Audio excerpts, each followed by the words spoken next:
کیا دین کو کاروبار بنانا جیسے قرآن پڑھا کر اجرت لینا جائز ہے؟ قرآن کی ٹیوشن پڑھا کر اجرت لینا یہ دین کو کاروبار بنانا نہیں ہے. پہلے تو اپنے دماغ سے یہ نکالیں. دین کو کاروبار بنانا یہ ہے کہ کوئی شخص لوگوں کی خوشنودی کی خاطر ان کی مرضی کے فتوے ان کو دینا شروع کر دے.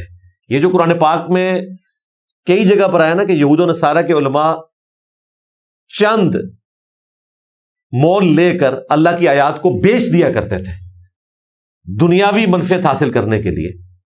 وہ بیچنا یہ نہیں ہوتا تھا کہ انہوں نے کوئی تورات ہاتھ سے لکھی ہوتی تھی اور وہ کہتے تھے کہ اتنے روپے کی ہم سے خرید لو. بعض لوگ یہ سمجھتے ہیں کہ بیچنے سے مراد یہ ہے, یا آج کسی نے قرآن پرنٹ کیا ہے پرنٹنگ پریس پہ اور وہ بیچتا ہے, اور لوگ اتنے ڈرے ہوئے ہیں آج بھی اس کے اوپر قیمت نہیں لکھی ہوتی, ہدیہ لکھا ہوتا ہے. وہ کہتے ہیں قیمت تو قرآن کی ہو ہی نہیں سکتی. بھائی قرآن کا ہدیہ بھی نہیں ہو سکتا, ٹھیک ہے, آپ نام جو مرضی رکھیں, اور قیمت قرآن کی نہیں ہے. اس کے اوپر جو ایفرٹ پٹ ہوئی ہے, جو کاغذ ہے, اس کے اوپر جو سیاہی ہے, یہ اس کی قیمت ہے. قرآن کی قیمت تو نہیں دے رہے. اور ظاہر ہے کہ یہ آپ نے ایفرٹ پٹ کر کے معاملہ کیا. تو یہ اللہ کی آیات کو بیچنا نہیں ہے. اگر کوئی شخص قرآن کی ٹیوشن پڑھاتا ہے یا علم دین سکھاتا ہے, بہتر تو ہے مفت سکھائے, لیکن اگر کوئی ٹیوشن پڑھاتا ہے یا قرآن سکھاتا ہے تو یہ جائز ہے. بخاری مسلم میں حدیث ہے, سب سے بہترین کمائی جو تم کرتے ہو وہ اللہ کی کتاب سے کرتے ہو. یہ الفاظ ہیں اس حدیث کے جو بخاری مسلم دونوں میں موجود ہے کہ ایک سفر کے دوران صحابہ کرام ایک جگہ سے گزرے, وہاں پر قبیلے کے سردار کو ایک سانپ نے کاٹ لیا, اور صحابہ کرام سے اس قبیلے کے بندے نے آ کے کہا کہ تم میں سے اگر کوئی جھاڑ پھونک کر سکتا ہے تو ہمارے اس سردار کا علاج کرے. تو انہوں نے کہا پھر اس کے عوض مجھے کیا دو گے؟ تو انہوں نے کہا یہ پورا بکریوں کا ریوڑ تمہارا. تو وہ ایگری کر گئے. انہوں نے سورۃ الفاتحہ پڑھ کے دم کیا, اللہ تعالیٰ نے شفا دے دی. اب جب بکریوں کا ریوڑ ملا تو صحابہ میں 2 گروپ بن گئے. بخاری مسلم کے الفاظ ہیں, کچھ نے کہا کہ یہ تو اللہ کی آیات بیچ دی ہیں, انہوں نے بھی یہ سوچا جو آپ سوچ رہے ہیں. کچھ نے کہا کہ نہیں یہ تو ہمارا حق تھا. پھر طے یہ پایا کہ نبی علیہ السلام دنیا میں موجود ہیں, ہم ان سے فیصلہ کرواتے ہیں. واپس آئے, نبی علیہ السلام نے ان کا مقدمہ سنا, تو پھر آپ نے فرمایا سب سے بہترین چیز جس سے تم کمائی حاصل کرتے ہو وہ اللہ کی کتاب ہے, اور یہ جو تمہیں بکریاں ملی ہیں یہ بالکل حلال ہے, اور اس میں مجھے بھی کچھ حصہ دو. یعنی آنے والی امت کے لیے ایک مور لگ جائے کہ نبی علیہ السلام نے اس میں سے کھایا ہے. البتہ ابو داؤد میں حدیث ہے, ایک غریب صحابی تھے, ان کو قرآن سکھانے کے عوض ایک کمان, تیر کمان ڈیمانڈ کی گئی. تو نبی علیہ السلام نے اس صحابی کو ڈانٹ دیا اور فرمایا کہ اگر تو یہ کمان لیتا تو اپنے گھر آگ کی کمان لے کر جا رہا ہوتا. تو غریب جو بچے ہیں جو افورڈ نہیں کر سکتے ان کو آپ قرآن کی تعلیم مفت دیں, یا دستبردار ہو جائیں کسی اور سے پڑھ لیں گے. لیکن جو لوگ افورڈ کر سکتے ہیں ان کو چاہیے کہ وہ اچھے قرآ جو ہے وہ ٹیوشن پہ لگائیں. اور اب تو آن لائن ٹیوشن کا بھی سلسلہ شروع ہوا ہے. عزت کے ساتھ آپ بچوں کو گھر میں پڑھا سکتے ہیں, اور تجوید کے ساتھ. ہمارے زمانے میں تو بہت کم قاری تھے جو اویلیبل ہوتے تھے. اس حوالے سے آج کل تو خوش نصیب دور ہے, تو آپ دین کو کمائی کا ذریعہ اس حوالے سے بنا سکتے ہیں.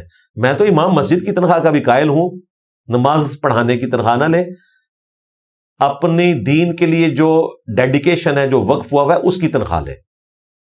دیکھیں نماز پڑھانا تو ایک ایسا عمل ہے جس کی وجہ سے ہمیں فوراً وسوسے آنا شروع ہو جاتے ہیں کہ یہ امام مسجد کو تنخواہ کیسے دے, اس کو تو چھوڑ دے.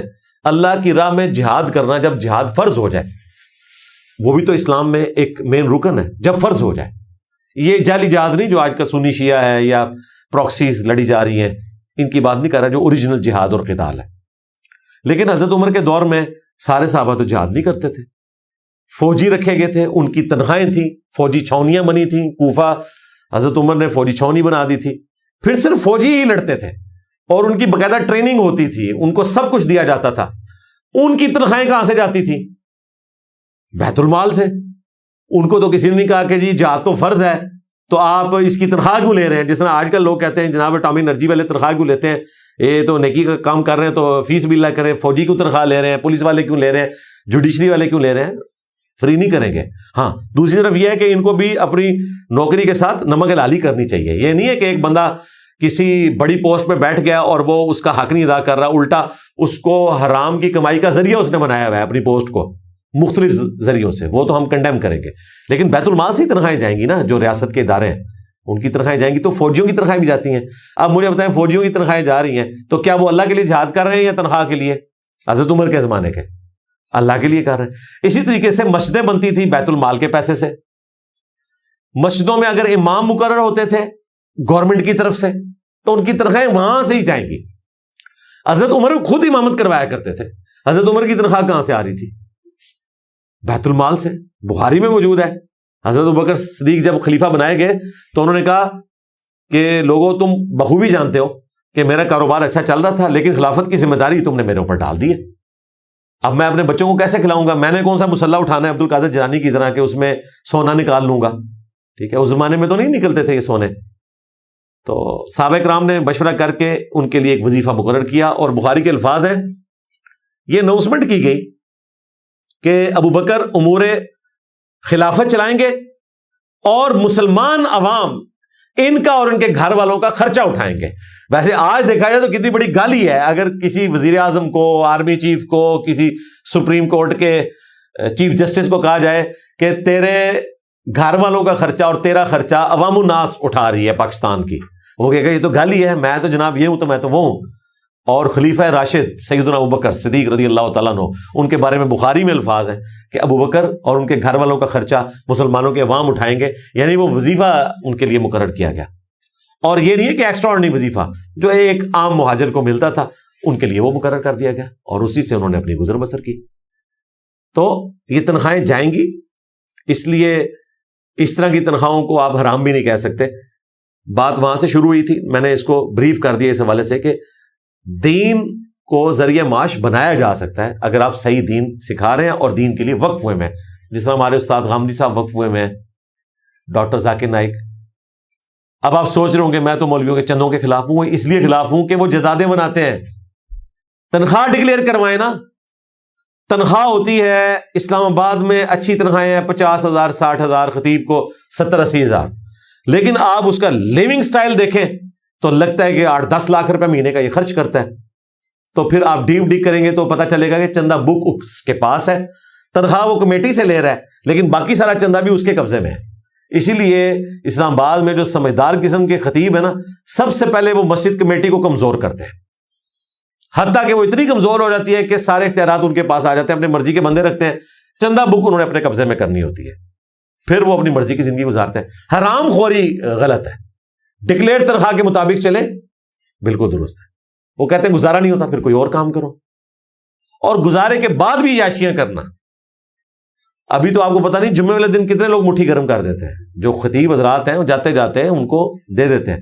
اب وہ یہ سارا کچھ اس پوسٹ کی وجہ سے لے رہے ہیں. اصولاً بخاری مسلم میں تو حدیث ہے، عاملین زکوٰۃ نے جب لا کے زکوٰۃ کی بھیڑ، بکریاں، اونٹ، گائے بیت المال میں جمع کروائے، کچھ انہوں نے سائڈ پہ رکھے ہوئے تھے. نبی علیہ السلام نے فرمایا یہ کیا ہے؟ انہوں نے کہا یہ تو ہمیں گفٹ ملے ہوئے. آپ نے فرمایا یہ بھی بیت المال میں آئیں گے. تم میں سے کوئی شخص اپنی ماں کی گود میں بیٹھا ہو تو میں دیکھتا ہوں کہ اس کو کون وہاں یہ سارے وظیفے دیتا ہے. یہ اس حدیث کا میں مفہوم بیان کر رہا ہوں. تو یہ پوسٹ کی وجہ سے آپ کو ملا ہے.